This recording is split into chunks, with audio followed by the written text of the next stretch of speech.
بلغ العلا بکمالہ کشف الدجا بجمالہ حسنت جمیع خصالہ صلوا علیہ وآلہ۔ دیروز در بستان سرا ہماں طوطیاں نے خوشنوا پڑھتی تھی نعت مصطفیٰ بلغ العلا بکمالہ۔ اور قمریاں بھی شوق میں ڈالے ہوئے سرطوق میں کہتی تھی اپنے ذوق میں کشف الدجا بجمالہ۔ اور بلبلیں بھی کو بکو لے لے کے ہر ایک گل کی بو کرتی تھی چرچا سو بسو حسنت جمیع خصالہ۔ چڑیوں کے سن کر چہچہے انسان بھلا کیوں چپ رہے لازم ہے اس کو یوں کہے صلو علیہ وآلہ۔ بلغ العلا بکمالہ کشف الدجا بجمالہ حسنت جمیع خصالہ صلو علیہ وآلہ۔ احباب ذی وقار، ارباب فکر و دانش، الحمدللہ رب العالمین، آج ہم غالباً جمادی الاولیٰ کا آخری جمعہ ادا کرنے کے لیے مسجد میں حاضر ہیں۔ رب تعالیٰ عز و جل نے ہمیں توفیق عطا فرمائی کہ ہم اس وقت مسجد میں موجود ہیں۔ ایک بہت بڑی تعداد اپنے کام کاج میں مصروف ہے۔ اللہ تعالیٰ سب کو توفیق عطا فرمائے کہ ہم اپنی نمازوں کا خیال رکھیں اور بر وقت مسجد میں پہنچا کریں۔ احباب ذی وقار، 26 جمادی الاولیٰ حضرت سیدنا عمر فاروق خلیفہ ثانی عمر بن خطاب رضی اللہ تعالی عنہ کے پوتے کے پوتے کے بیٹے حضرت ابراہیم رحمۃ اللہ تعالی علیہ آپ کا وصال ہے۔ اسی مناسبت سے آج ہم سیدنا فاروق اعظم رضی اللہ تعالی عنہ کے پوتے کے بیٹے جو ہیں ان کا تذکرہ کریں گے۔ ان کا تذکرہ ہم کیوں کر رہے ہیں؟ سب سے پہلی بات، احباب ذی وقار، حدیث پاک کا مفہوم ہے کہ جہاں پر اللہ کے نیک بندوں کا تذکرہ ہوتا ہے وہاں پر رحمت نازل ہوتی ہے، وہاں پر برکتیں نازل ہوتی ہیں۔ تو جہاں پر رحمتیں اور برکتیں نازل ہوں وہاں پر دعائیں بھی قبول ہوتی ہیں۔ تو احباب ذی وقار، جن شخصیت کا میں نے نام لیا یہ کوئی عام شخصیت نہیں ہے۔ ان کا نام ہے حضرت ابراہیم، ان کے والد محترم کا نام ہے حضرت ادہم، ابراہیم بن ادہم کہتے ہیں، ابراہیم بن ادم، جو 2002، 3، 4، 5 میں میٹرک جنہوں نے کیا انہوں نے انگلش کی کتاب میں ان کا تذکرہ پڑھا ہے۔ ایک نظم تھی اور ایک سمری تھی، انہی کے حوالے سے وہاں پر موجود ہے، آج بھی شاید ہوگی۔ تو احباب ذی وقار، حضرت ابراہیم بن ادہم، ان کے والد محترم کا نام سلیمان تھا، ان کے والد محترم کا نام ناصر تھا، ان کے والد محترم کا نام عبداللہ، اور حضرت عبداللہ رضی اللہ تعالیٰ عنہ کے والد کا نام حضرت عمر فاروق رضی اللہ تعالیٰ عنہ۔ یعنی کہ جس ہستی کا آج ہم تذکرہ سننے والے ہیں وہ 5ویں درجے پر سیدنا عمر فاروق رضی اللہ تعالیٰ عنہ سے جا ملتے ہیں۔ ان کا نسب سیدنا عمر فاروق رضی اللہ تعالیٰ عنہ سے ملتا ہے۔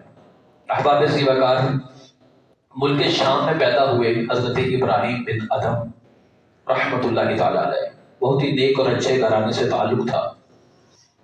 تذکرہ کرنے کی وجہ کونوا مع الصادقین، رب تعالی عز و جل نے قرآن مجید فرقان حمید میں کیا ارشاد فرمایا، تم سچوں کے ساتھ ہو جاؤ۔ تو جن کا تذکرہ کر رہے ہیں وہ بھی سچوں میں سے ہیں۔ تو انشاءاللہ آج ہم ان کی زندگی سے کچھ سیکھیں گے اور اپنی زندگی میں اس کو رائج کریں گے، اس پر ہم عمل کریں گے۔ جب نافذ العمل کریں گے تو انشاءاللہ ہماری زندگی میں بھی بہتری آئے گی۔ احباب ذی وقار، حضرت ابراہیم بن ادہم، آپ نے بچپن سے ہی بہترین علم حاصل کرنا شروع کیا۔ بہت اچھا پڑھے لکھے سمجھدار ہوئے. آپ کے جو اساتذہ کرام تھے ان میں جو جید ٹیچر تھے، سب سے بہترین استاد تھے، وہ تھے حضرت امام اعظم ابو حنیفہ رحمۃ اللہ تعالی علیہ. حضرت امام اعظم ابو حنیفہ رحمۃ اللہ تعالی علیہ کے پاس آپ پڑھتے تھے اور نہایت متقی اور پرہیزگار تھے. آپ کی خوبیوں میں سب سے پہلی خوبی یہ کہ آپ کی کوئی بھی نماز کبھی بھی قضا نہیں ہوتی تھی. پانچوں نمازیں بر وقت با جماعت ادا فرماتے تھے. اس کے بعد کچھ یوں ہوتا کہ باقی طلباء، حضرت امام ابو یوسف بہت بڑے امام بھی ہوئے ہیں فقہ کے، وہ بھی ان کے کلاس فیلو تھے. باقی تمام سٹوڈنٹس کچھ لکھنے میں مصروف ہو جاتے، کچھ دوسروں کو سمجھانے میں مصروف ہو جاتے. لیکن حضرت ابراہیم بن ادم رحمۃ اللہ تعالی علیہ جو ہی استاد محترم سے سنتے، اتنی توجہ سے سنتے کہ فوراً یاد ہو جاتا تھا انہیں، اور اس کے بعد اس کا تکرار ریویژن نہیں کرتے تھے کیونکہ ان کو یاد ہو جاتا تھا. تو جب یاد ہو جاتا اس کے بعد وہ عبادت میں مصروف ہو جاتے تھے. تو آج یہاں پر جو طلباء سننے والے ہیں، اسٹوڈنٹس ہیں، ان کے لیے لمحہ فکریہ ہے اور ایک ٹرک ہے سمجھنے کی کہ جب بھی آپ کلاس میں موجود ہوں اور آپ کے ٹیچر کچھ بول رہے ہیں تو اس وقت 100% فوکس آپ کا اپنے ٹیچر کی بات پہ ہونا چاہیے. اگر اس وقت آپ نے بات سمجھ لی تو سمجھ لیجئے کہ 100 میں سے 70% آپ نے سبق سمجھ لیا اور یاد بھی کر لیا. حضرت ابراہیم بن ادم رحمۃ اللہ تعالی علیہ کی حیات مبارکہ سے پہلی چیز ہم نے سیکھی کہ جب کسی سے گفتگو کرنی ہے، جب کسی سے کوئی مسئلہ سمجھنا ہے، کسی بھی سبجیکٹ کا ہو، جب بھی کوئی لیکچر سن رہے ہیں تو ہمتن گوش ہو کر ادب کے ساتھ مکمل فوکس کر کے سنیں گے تو انشاءاللہ اسے میں بہت زیادہ فائدے ملیں گے. احباب ذی وقار، حضرت ابراہیم بن ادم اتنے عبادت گزار ہوئے کہ آپ کے امام، آپ کے جو استاد تھے حضرت امام اعظم ابو حنیفہ رحمۃ اللہ علیہ، وہ آپ کو کہتے تھے سیدنا، اے ہمارے سردار. جب بھی شاگرد آ رہا ہے تو استاد کہہ رہا ہے وہ ہمارے سردار آ گئے. جب جا رہے ہیں تو کہتے تھے وہ ہمارے سردار جا رہے ہیں. کچھ لوگوں نے کہا آپ استاد ہیں، وہ شاگرد ہے، تو آپ شاگرد کی اتنی عزت کیوں کرتے ہیں؟ تو جواب دیا کہ وہ عام شاگرد نہیں، وہ خاص شاگرد ہے. تو آج کے دور میں ہم میں سے جو بھی شاگرد ہے، کوئی کام سیکھ رہا ہے یا پڑھ رہا ہے، اس کو لازم ہے کہ اپنے استاد کا اتنا ادب کرے کہ استاد بھی ہر جگہ اس کی تعریف کرے. تو حضرت امام اعظم ابو حنیفہ رحمۃ اللہ علیہ نے بے شمار جگہ پر اپنے اس شاگرد حضرت ابراہیم بن ادم رحمۃ اللہ تعالی علیہ کی بے شمار تعریفیں کی ہیں. احباب ذی وقار، آپ کے جو نانا جان تھے وہ بادشاہ تھے، ان کی اولاد نرینہ نہیں تھی، ان کا کوئی بیٹا نہیں تھا. بوڑھے ہو گئے، انہوں نے آپ کو بلایا، اپنے نواسے کو بلایا اور کہا کہ میں تمہیں بادشاہت دینا چاہتا ہوں، تم میری سیٹ پہ بیٹھ جاؤ. آپ نے اس کو قبول کر لیا. احباب ذی وقار، بڑی دلچسپ بات ہے کہ کسی کو بیٹھے بٹھائے بادشاہت مل جائے، آسان بات نہیں ہے، بڑی خوش قسمتی کی بات ہے. آپ بادشاہ بن گئے. احباب ذی وقار، معاملات کو بڑے اچھے طریقے سے چلا رہے تھے کہ ایک دن ایک فقیر آیا، حاضر ہوتا ہے اور بادشاہ سلامت کے سامنے حاضر ہو کر کہتا ہے بادشاہ سلامت میں یہاں رہنا چاہتا ہوں. بادشاہ سلامت فرمانے لگے، حضرت ابراہیم بن ادم رحمۃ اللہ تعالی علیہ کیا فرماتے ہیں، نوجوان تھے آپ فرماتے ہیں یہ کوئی سرائے نہیں ہے، کوئی ہوٹل نہیں ہے یہ کہ جہاں رہنے کے لیے تم گزارش کر رہے ہو. اس نے کہا یہ نہیں ہے ہوٹل، یہ سرائے نہیں ہے. آپ نے فرمایا نہیں، یہ سرائے نہیں ہے. اس نے کہا اچھا تو یہ فرمائیں آپ سے پہلے اس بادشاہت کی کرسی پر کون بیٹھتا تھا؟ جواب دیا میرے نانا. اس سے پہلے آپ نے فرمایا فلاں. اس سے پہلے آپ نے فرمایا فلاں. آپ وہ پھر کہنے لگا کہ آپ کے بعد یہاں کون بیٹھے گا؟ آپ نے فرمایا مجھے علم تو نہیں، کوئی نہ کوئی بیٹھے گا ضرور. تو وہ فقیر کہتا ہے تو مطلب تو یہی ہوا نا کہ یہ سرائے ہے، ایک آ رہا ہے ایک جا رہا ہے، ایک آ رہا ہے ایک جا رہا ہے، تو یہ سرائے ہی ہے، تو مجھے بھی یہاں رہنے دے، مجھے بھی بیٹھنے دے. اس فقیر کی باتوں سے آپ کے دل پر کچھ ضربیں لگی، آپ مزید عبادت کرنے لگے. اور اب حضرت ابراہیم بن ادم رحمۃ اللہ علیہ کی زندگی میں انقلاب مزید آیا. اور اس میں کیا تھا، تبدیلی کیا تھی؟ اب آپ نے روزے رکھنے شروع کر دی. پہلے 5 نمازیں ہیں، رات کو نوافل پڑھتے ہیں، اور اب کیا تبدیلی ہے کہ روزے رکھنے شروع کر دیے. 1 دن کا روزہ، پھر 2 دن کا روزہ، پھر 3 دن کا روزہ، 4 دن کا روزہ. کتابوں میں لکھا کہ آپ 5 دن کا روزہ رکھتے تھے. شاید تاریخ میں ہم نے ایسی شخصیت کے بارے میں نہیں سنا ہوگا کہ جس کو روزوں سے اتنی محبت ہو کہ 5 دن لمبے روزے رکھے.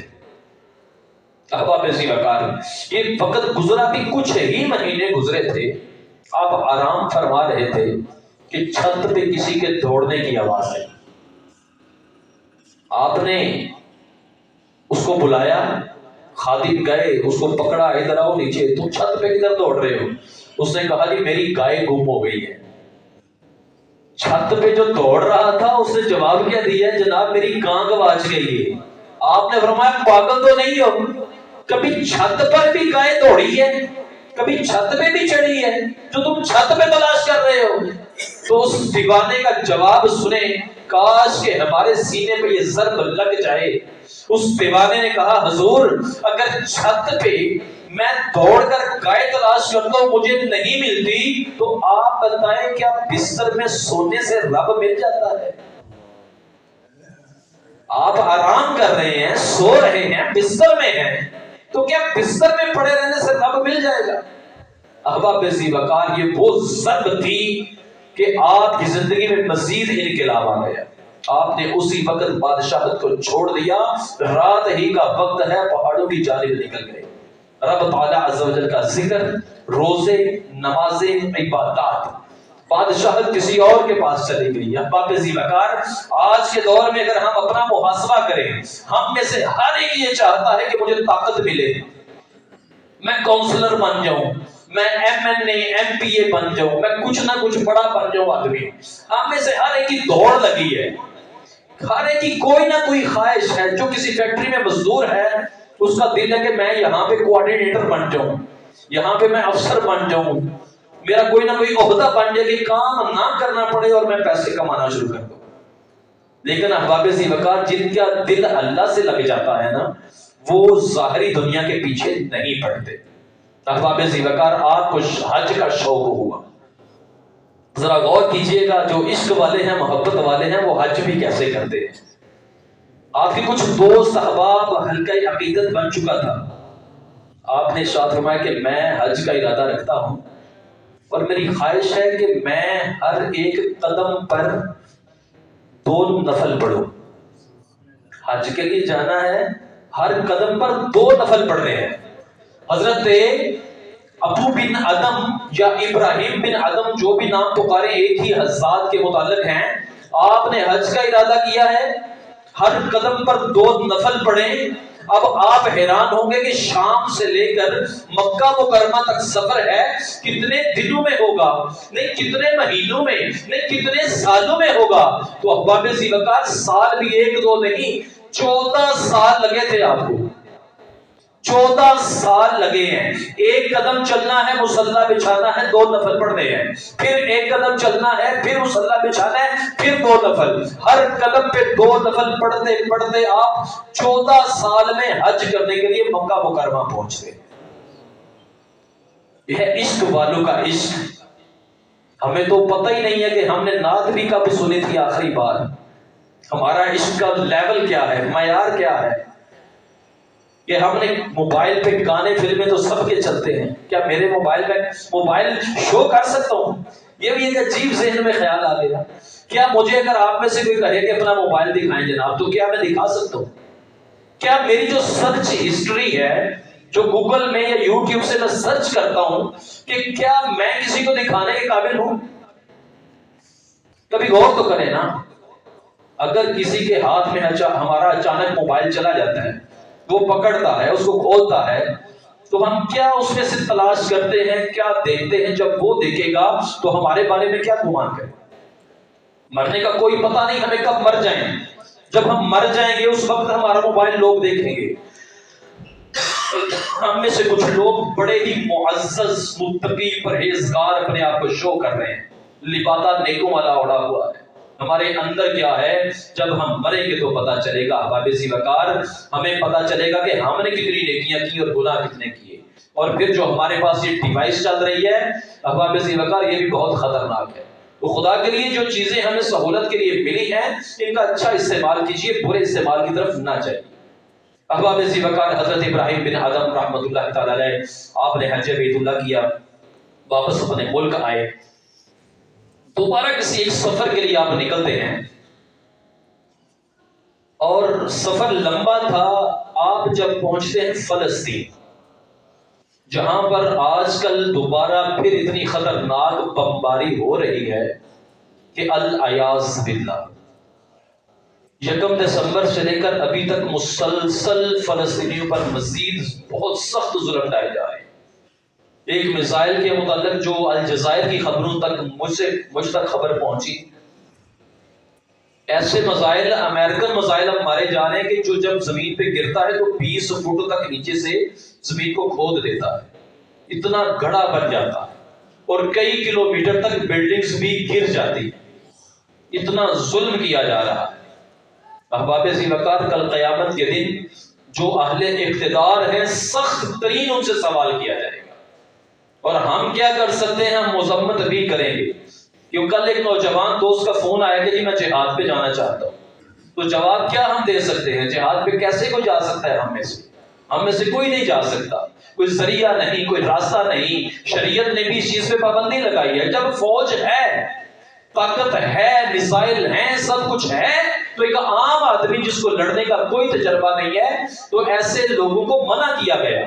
مزید ایک کلیہ یاد رکھیں، شریعت نے جو ارشاد فرمایا کہ جب کافروں کی جو تعداد ہے مسلمانوں سے 3 گنا زیادہ ہونا، تو اس وقت مسلمانوں کو رکنے کا ارشاد فرمایا کہ اب جنگ نہیں کرنی، لڑائی نہیں کرنی۔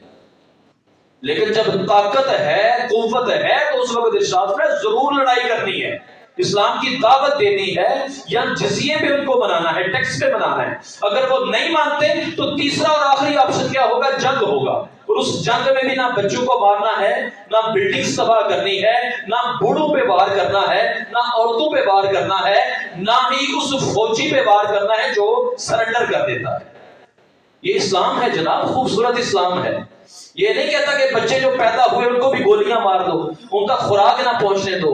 یہ ظلم و ستم ہم بڑے راگ لاتے ہیں، جی فلاں تنظیم بڑی اچھی ہے، جی اس کو فنڈ دینا چاہیے، وہ انسانی حقوقی ہے۔ تو آج سوال یہ ہے، انسانی حقوقی تنظیمیں کہاں پر ہیں جہاں پر نوزائیدہ بچے جو 1 دن 2 دن جن کی پیدائش کو ہوا ان کو بھی مارا جا رہا ہے؟ اللہ تعالیٰ عز و جل مسلمانوں کی مدد فرمائے۔ تو احباب ذی وقار بیت المقدس میں پہنچتے ہیں حضرت ابراہیم بن ادم رحمۃ اللہ تعالی۔ سفر کے دوران تھے، سوچا رات کو میں یہیں پہ نا عبادت کرتا ہوں، تو رات کے آخری حصے میں تھوڑا آرام کر لوں گا، پھر تہجد پڑھوں گا، فجر پڑھوں گا، سفر آگے جاری ہو جائے گا۔ لے احباب ذی وقار، اس طرح دیکھیے گا آج ہمارا کیا حال ہے اور حضرت ابو بن ادم رحمۃ اللہ تعالی کیا کر رہے ہیں۔ آپ مسجد میں ہیں، نوافل پڑھ رہے تھے، کیا دیکھتے ہیں کہ 2 فرشتے آئے ہیں، محراب سے مسجد میں اترے ہیں۔ ایک فرشتہ دوسرے سے کہتا ہے مجھے یہاں پر کسی انسان کی خوشبو آ رہی ہے۔ دوسرا فرشتہ کہتا ہے ہاں یہاں پر یہ خوشبو ہے ابو بن ادم کی۔ اچھا تو ان کے بارے میں تم کیا کہتے ہو؟ پہلا فرشتہ کہتا ہے کہ ان کے بارے میں میرے خیالات بہت اچھے تھے، یہ بہت نیک تھے، بہت پرہیزگار تھے، انہوں نے بڑی مشقتیں کی، انہوں نے دنیا کو لات مار دی ہے، یہ دین سے، اللہ کے رسول سے محبت کرنے والے تھے۔ یہ جملہ ذرا غور سے سنیے گا۔ لیکن گزشتہ روز ایک کھجور کی وجہ سے ان کی ولایت ان سے واپس لے لی گئی۔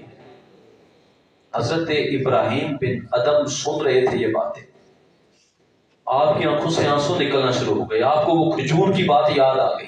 آپ اس وقت مسجد میں رکے نہیں ہیں، مزید نفل انہوں نے شروع نہیں کیے، مسجد سے باہر نکل گئے، سفر رات کو شروع کر دیا۔ اصل بات کیا تھی کہ انہوں نے 1 دن پہلے بصرہ سے کھجوریں خریدی تھی، جب کھجوریں خرید لی اور اس نے کپڑے میں باندھ کر دے دی تو ایک کھجور نیچے گر گئی، آپ نے وہ کھجور اٹھائی اور کھا لی تھی. آپ نے سمجھا تھا کہ یہ کھجور میری ہے، میرے کپڑے میں سے گری ہے، میری کھجوروں میں سے گری ہے، لیکن یہ کھجور دراصل اس ٹوکرے سے گری تھی، جو بیچنے والا تھا اس کے ٹوکرے سے گری تھی. وہ ایک کھجور آپ نے کھائی جو کسی کی ملکیت میں تھی. آپ نے وہاں سے رات کو ہی سفر شروع کیا. آپ واپس بصرہ پہنچے. بصرہ میں پہنچ کر کسی اور جگہ سے کھجوریں خریدی، 1 کلو کھجوریں خریدی. پھر اس ٹوکرے والے کو تلاش کیا، پھر اس کے پاس پہنچتے ہیں، اس کو کہتے ہیں ایک کھجور تم کھاؤ اور یہ کلو کھجوریں میری طرف سے تحفہ رکھو تم، اور ہاتھ جوڑ کر معافی مانگی کہ تمہاری ایک کھجور میں نے غلطی سے کھا لی تھی، اللہ کی رضا کے لیے مجھے معاف کر دو. ایک کھجور کھائی. بیت المقدس فلسطین سے آپ واپس بصرہ گئے ہیں معاف کروانے کے لیے. سفر کو روک دیا ہے کہ ایک کھجور کی بات نہیں، بات بہت دور تک جاتی ہے. آپ نے وہ معاملہ ختم کیا، واپس اپنا سفر شروع کیا. اس نے معاف کر دیا، کھلے دل سے کہا آپ نے ایک کھجور کے لیے اتنا سفر کیا، اتنی کھجوریں تحفے میں دے دی، اللہ آپ کا بھلا کرے. میں تو ایک کھجور کے بغیر بھی معاف کرنے والا تھا. آپ واپس پہنچے احباب ذی وقار. جب کچھ دنوں کے بعد اسی مسجد بیت المقدس میں پہنچتے ہیں تو رات کو عبادت کر رہے تھے. تقریباً وہی وقت تھا کہ پھر 2 فرشتے نازل ہوتے ہیں. محراب میں آتے ہیں تو ایک فرشتہ دوسرے سے کہتا ہے یہاں پر کسی کی خوشبو آ رہی ہے. وہ کہتا ہے یہ خوشبو ابراہیم بن ادم رحمۃ اللہ علیہ کی ہے. اچھا یہ کیسا آدمی ہے؟ تو فرشتے نے جواب دیا یہ بہت ہی اچھا آدمی ہے، یہ اس نے کھجور معاف کروا لی اور دوبارہ اس کا نام نیک لوگوں میں لکھ دیا گیا ہے. آج ہماری عادت کیا ہے 2023 میں؟ ہمارا ذہن کتنا گر چکا ہے کہ ہم دیکھتے ہیں کہاں پہ ہم فراڈ کر سکتے ہیں، کہاں پہ ممکن ہے. کسی کا غلطی سے بیلنس موبائل میں آ گیا تو نئے نمبر سے کال آئی، ہم نے تو اس کو ریسیو نہیں کرنا کہ بس یہ آ گیا تو بس ہمارا ہو گیا، ہم مالک بن گئے. ایک کھجور کے بدلے میں ولایت واپس لے لی گئی. تو ہم نے نمازیں کتنی پڑھی ہیں اور کتنی کے بارے میں مجھے یقین ہے کہ میری نمازیں قبول ہیں. ہمارا کیا جائے گا احباب ذی وقار؟ ہمارا پہلے معیار کیا ہے کہ جو ہمارا کھانے سے مزید ڈاؤن ہو جائے گا؟ ذرا غور تو کیجئے ہمارا حال کیا ہے. بینک میں کسی کا بیلنس غلطی سے ہمارے پاس آ گیا، بس ہم اس پہ قابض ہو گئے، جی وہ آ گیا بس ٹھیک ہے اب ہمارا ہو گیا. کوئی تعلق ہی نہیں، کوئی 100 بار ترلے کرے کالے کرے، کہتے ہیں جاؤ بھاگ جو، کوئی چیز نہیں ہے ایسے. ہمارا یہ حال ہو چکا ہے. غلطی سے کسی نے پیسے گنتے گنتے 1 لاکھ میں 1 نوٹ ہمیں زیادہ دے دیا، ہم تو خوش ہو جاتے ہیں باجی بڑا اچھا ہو گیا. ہمارا حال اس وقت یہ ہے. اور حضرت ابراہیم بن ادم رحمۃ اللہ تعالی علیہ، آپ ایک مرتبہ عباسی خلیفہ منصور ان سے ملاقات کے لیے گئے. اس جملے کو لیجئے گا، بڑا محبت والا جملہ ہے. خلیفہ صاحب نے پوچھا بتائیں کیسی زندگی گزر رہی ہے؟ سوال ہم سے بھی پوچھتے ہیں تو ہمارے اگر تو حالات ٹھیک ہوں، پیسہ شیسا ہوتے ہوئے اللہ کا شکر ہے، نمازیں پڑھی نہیں پڑھی، والدین راضی نہیں راضی، اولاد راضی نہیں راضی، بیوی راضی نہیں راضی، ہمیں کوئی فکر ہی نہیں چیزوں کا. پیسے ہیں دولت ہے تو یہ اللہ کی رحمت ہے، نہیں ہے تو بس ہم جی کوئی رحمت نہیں یار، اللہ تعالیٰ لگتا ہے نہیں جو ہے پیسے نہیں آ رہے ہیں. یہ کوئی معیار نہیں ہے احباب ذی وقار. قرآن مجید فرقان حمید فرماتا ہے اولاد اور مال یہ فتنہ ہے. فتنہ مطلب آزمائش ہے. یہ اولاد اللہ نے ہمیں دی آزمانے کے لیے، پیسہ دیتا ہے آزمانے کے لیے کہ ہم کن کاموں میں خرچ کرتے ہیں. تو احباب ذی وقار جب خلیفہ صاحب نے پوچھا کہ حضرت ابراہیم بن آدم رحمۃ اللہ علیہ ارشاد فرمائیے کہ زندگی کیسی گزر رہی ہے، آپ نے جواب دیا ہم نے دین کو پست کیا، دنیا کو بلند کیا. اب ہمیں نہ دین ملا ہے نہ دنیا ملی، نہ خدا ملا نہ مثال سب. اب وہ تو نیک آدمی تھے، انہوں نے عاجزی میں یہ کہا کہ ہم نے دین کو پیچھے چھوڑ دیا، دین پہ عمل نہیں کیا، ہم نے دنیا کو چاہا، دنیا کے پیچھے دوڑے، وہ بھی نہیں ملی اور دین بھی ہاتھ سے گیا. وہ تو نیک تھے نا. اب میں اپنے آپ سے سوال کروں، ہم میں سے ہر ایک بندہ اپنے آپ سے سوال کرے کہ میں نے آج تک دین کے لیے کیا کیا ہے؟ دین کے لیے میں نے کچھ کیا ہو؟ کوئی ایک کام اگر میں سوچوں اپنے لیے تو میرے خیال سے 0 کا جواب آئے گا. دین کے لیے میں نے کیا کیا ہے؟ سب سے ایک پہلی چیز، کیا 5 وقت کا نمازی ہوں؟ کیا میں کہہ سکتا ہوں کہ میں نمازی ہوں؟ کیا میری بیوی مجھ پہ راضی ہے؟ وہ کہہ سکتی ہے کہ میرا شوہر بہت اچھا شوہر ہے، نمازی ہے، سچ بولنے والا ہے؟ ہم میں سے اگر کوئی ہے تو شاید اللہ ماشاءاللہ کوئی 1 2 3 ہو کہ جس کی بیوی اپنے شوہر پہ راضی ہو کہ اس نے میرے حقوق پورے کر دیے ہیں، اس نے مجھے عزت دی ہے، اس نے میرا خیال رکھا ہے، یہ سچا ہے۔ کیا کسی کی ماں ہم میں سے کہہ سکتی ہے کہ یہ نمازی ہے، یہ قرآن کی تلاوت کرنے والا ہے؟ ہم بیٹھتے ہیں نا، رشتہ دار بیٹھتے ہیں، باتیں ہوتی ہیں، ہاں یہی بات ہوتی ہے جی میرے پتر کی نوکری لگ گئی، وہ پیسے کماتے اس کی اتنی سیلری لگ گئی ہے، اس کو اتنا بونس مل گیا ہے، اس نے مکان شروع کر دیا ہے۔ ہماری مائیں ان چیزوں پہ فخر کرتی ہیں، اس پہ ہمارا باپ ماں یا دادا فخر نہیں کر رہا کہ میرا بیٹا 5 وقت کا نمازی ہے، روزانہ اٹھ کر آدھا سپارہ یا 1 سپارہ تلاوت کرتا ہے، وہ ترجمے کے ساتھ پڑھتا ہے۔ کوئی اس چیز پہ ہمارا فخر نہیں ہے۔ یقیناً ہمارا حال بھی یہی ہے کہ دین کو ہم نے پیچھے چھوڑ دیا اور دنیا کے ہم پیچھے دوڑ رہے ہیں۔ اب دنیا ہمارے آگے آگے، ہم اس کے پیچھے پیچھے۔ کل ہوگا کیا؟ اچانک موت آ جائے گی اور ہم قبر میں پہنچ جائیں گے، وہاں پتہ چلے گا کہ ہمارے ساتھ کیا ہو رہا ہے۔ تو گزارش یہ ہے کہ حضرت ابراہیم بن ادھم رحمۃ اللہ تعالیٰ علیہ کی زندگی سے جو چیزیں ہم نے سیکھی ہیں ہم ان پر عمل کریں۔ سب سے پہلی چیز ہم نے سیکھی کہ جب بھی ہم اپنے ٹیچرز کے سامنے بیٹھیں تو مکمل فوکس کے ساتھ ہم ان کی بات سنیں۔ اپنے والد صاحب، اپنے دادا ابو کے پاس بیٹھیں تو غور سے ان کی باتیں سنیں، پھر ان کو اپنی زندگی میں یاد بھی رکھیں، ان پر عمل بھی کریں۔ دوسری بات ہم نے سیکھی کہ حضرت ابراہیم بن آدم مکمل پکے نمازی تھے، کبھی بھی نماز نہیں چھوڑتے تھے۔ ہم نے بھی نماز پڑھنی ہے، ایک نماز بھی نہیں چھوڑنی۔ اس کے بعد ہم نے سیکھا کہ حضرت ابراہیم بن آدم روزے بڑے لمبے رکھتے تھے۔ اس کے بعد ہم نے سیکھا کہ حضرت ابراہیم بن آدم حج کے لیے گئے اور ہر قدم پہ سجدہ کیا۔ آج ہمارے سجدے ہے ہی کوئی نہیں، ایک بھی سجدہ ہمارا ایکسٹرا تو سوال ہی نہ پیدا ہوتا۔ بڑا تیر مارے تو 5 نمازیں، بڑا تیر مارے تو 5، اور وہ بھی شاید کسی نے نوافل چھوڑ دیے، کسی نے سنتیں چھوڑ دی، بس اپنی مرضی کا دین بنایا، جتنا پسند ہے اتنا لے لیا، جب ضرورت پڑی تو سجدہ کر لیا، ضرورت نہیں پڑی تو بس ٹھیک ہے، خیر ہے، بس پیسے آ رہے ہیں اب ٹھیک ہے، جب نوکری سے نکال دیا اب مجھے سجدے یاد آ، بیوی نے تنگ کیا پریشان ہوئے اب سجدے یاد آ، یہ ارجنٹلی فوری طور پہ میری یہ دعا قبول ہو جائے۔